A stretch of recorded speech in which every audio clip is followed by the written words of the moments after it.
In the year 1878, I took my degree of Doctor of Medicine of the University of London and proceeded to Netley to go through the course prescribed for surgeons in the army. Having completed my studies there, I was duly attached to the 5th Northumberland Fusiliers as assistant surgeon.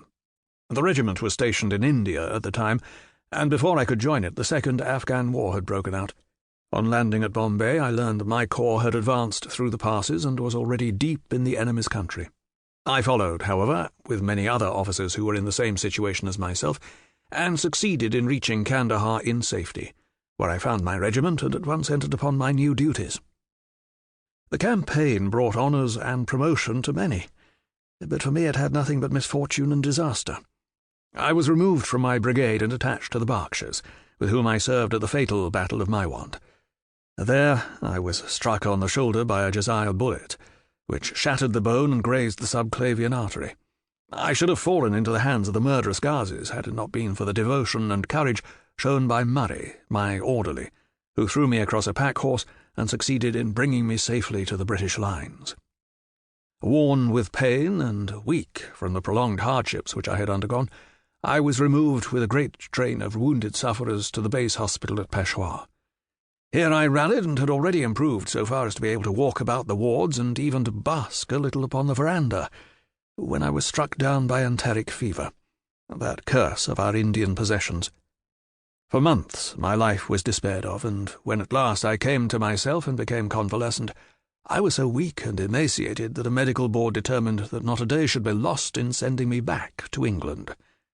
I was dispatched accordingly in the troop ship Orontes, and landed a month later on Portsmouth jetty with my health irretrievably ruined, but with permission from a paternal government to spend the next 9 months in attempting to improve it.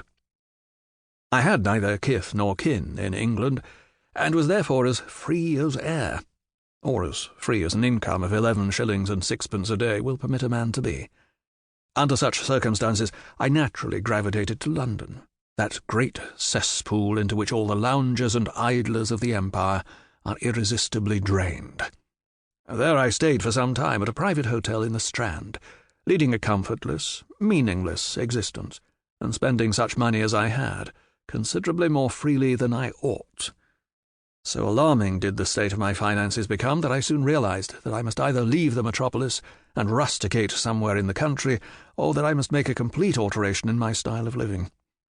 Choosing the latter alternative, I began by making up my mind to leave the hotel and take up my quarters in some less pretentious and less expensive domicile.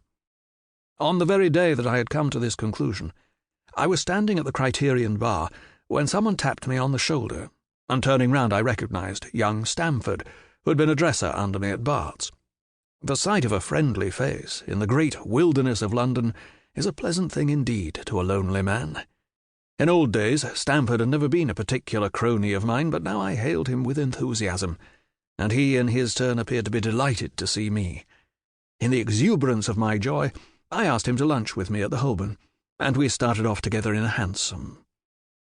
"Whatever have you been doing with yourself, Watson?" he asked in undisguised wonder as we rattled through the crowded London streets.